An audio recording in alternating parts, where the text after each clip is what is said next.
इन दिनों social media पर एक मुद्दा बड़ी तेजी से ट्रेंड कर रहा है, अलग भील प्रदेश के निर्माण की मांग का मुद्दा।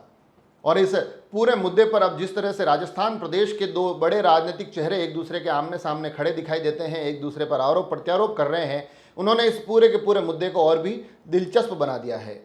यहाँ जिक्र हो रहा है भारत आदिवासी पार्टी के सबसे बड़े चेहरे राजकुमार रोत, सांसद डूंगरपुर बांसवाड़ा, और उनके सामने भारतीय जनता पार्टी राजस्थान के कद्दावर चेहरे राजेंद्र सिंह राठौड़। क्योंकि जिस तरह से इस एक पूरे मुद्दे पर दोनों आमने सामने खड़े हैं, एक दूसरे पर आरोप प्रत्यारोप लगा रहे हैं, संवैधानिक व्याख्याओं के साथ साथ वो एक दूसरे पर प्रदेश द्रोह जैसे आरोप भी लगाते दिखाई दे रहे हैं। तो इसके बाद ये मामला और भी ज़्यादा रोचक हो गया है। हालांकि ये जो पूरी सोशल मीडिया वॉर है, इसकी शुरुआत होती है राजकुमार रोत की एक पोस्ट के साथ, जब वो अपनी आईडी से एक पोस्ट डालते हैं और उसमें वो एक भील प्रदेश का नक्शा अंकित करते हैं और ये कहते हैं कि ये मांग आज़ादी से पहले से चली आ रही है और ये जो भील प्रदेश है ये अन्य दूसरे क्षेत्रों से भाषा, रीति नीति, संस्कृति, पहनावे, हर तौर तरीके के आधार पर अलग है, तो इसे भील प्रदेश के बतौर मान्यता दी जानी चाहिए। और यहाँ से फिर जो जवाब आता है, उसके बाद ये चर्चाओं का सिलसिला और भी आगे बढ़ता है। जवाब आता है भारतीय जनता पार्टी के कद्दावर नेता राजेंद्र सिंह राठौड़ की तरफ से, और वो ये कहते हैं, वो इसे साजिश करार दे देते हैं, इसे प्रदेश द्रोह बताते हैं। वो कहते हैं कि राजस्थान की आन बान और शान को तोड़ने की साजिश कभी सफल नहीं होगी। वो कहते हैं कि जिस तरह से राजकुमार रोत ने ये तथाकथित भील प्रदेश का नक्शा जारी किया है, ये बहुत शर्मनाक और दुर्भाग्यपूर्ण राजनीतिक स्टंट है। इसके आगे वो कहते हैं कि ये राजस्थान की गौरवशाली परंपराओं और इतिहास पर एक गहरी चोट है और इसे आदिवासी समाज को लुभाने के लिए सस्ती लोकप्रियता बटोरने का एक राजनीतिक स्टंट करार दे देते हैं। साथ ही वो ये कहते हैं कि अगर इस तरह से फिर कल कोई मरु प्रदेश, कोई अलग प्रदेश की मांग करेगा तो फिर हमारे इस शानदार राजस्थान की गौरव और इतिहास के अलग अलग टुकड़े हो जाएंगे। आखिर में आते आते वो ये कहते हैं कि जिस तरह से उन्होंने आदिवासी समाज में इस एक मुद्दे पर जहर घोलने का काम किया है, वो प्रदेश द्रोह की श्रेणी में आता है। जनता इसे कभी स्वीकार नहीं करेगी।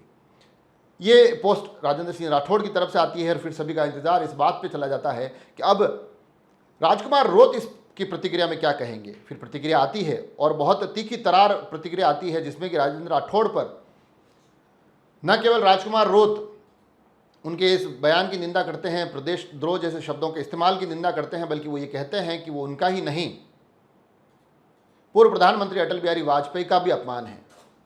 अपनी जवाबी पोस्ट में राजकुमार रोत ये कहते हैं कि आदरणीय राठौड़ साहब, आप राजस्थान विधानसभा के 7 बार के सदस्य रहें, नेता प्रतिपक्ष रहें, पूरी की पूरी व्यवस्था का आपका बहुत अच्छा ज्ञान है, मगर वो साथ में यह भी कहते हैं कि जिस तरह से मैंने आपके साथ एक विधायक के तौर पर काम किया था, मैं उस वक्त समझा कि आप इन सभी चीज़ों को, संसदीय प्रणाली को कितना बेहतर तरीके से जानते हैं, मगर एक विद्वान राजनेता से भील प्रदेश की मांग के संबंध में इस प्रकार की बयान की कोई उम्मीद नहीं थी।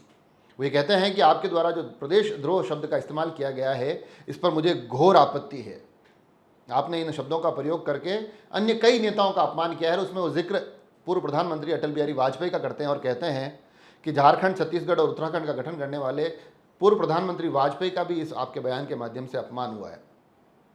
साथ ही वो पूर्व कैबिनेट मंत्री नंदलाल मीणा का भी जिक्र करते हैं और कहते हैं कि उन्होंने भी भील प्रदेश की निर्माण की मांग की थी, तो ये आपके बयान के माध्यम से उनका भी अपमान हुआ है। फिर वो संवैधानिक चीज़ों की तरफ आगे बढ़ते हुए कहते हैं कि मैं आपका ध्यान दिला दूं कि देश में संवैधानिक व्यवस्थाओं के अंतर्गत कई अलग अलग मापदंड बने हुए हैं, जिसके आधार पर एक राज्य का गठन किया जा सकता है और भील प्रदेश उन सभी मापदंडों को पूरा करता है। इसके बाद वो ये सलाह भी देते हैं कि आप ऐसे अतार्किक और ऐसे गैर जिम्मेदार बयान, भ्रामक बयान न दे। आखिर में आते आते वो कहते हैं कि भील प्रदेश हमारे पुरखों का संकल्प है, एक सच्चाई है, हमारा अधिकार है, जिसे हम लोकतांत्रिक तरीके से लेकर रहेंगे। फिर सबको लगता है कि शायद ये पूरी की पूरी जो बहस है, चीज़ें हैं, यहीं रुक जाएगी, मगर मामला इससे थोड़ा और आगे बढ़ता है। अब राजेंद्र सिंह राठौड़ की पुनः एक जवाबी पोस्ट आई है, जिसमें कि वो सबसे पहले तो जो नियम है उन नियमों का हवाला देते हैं।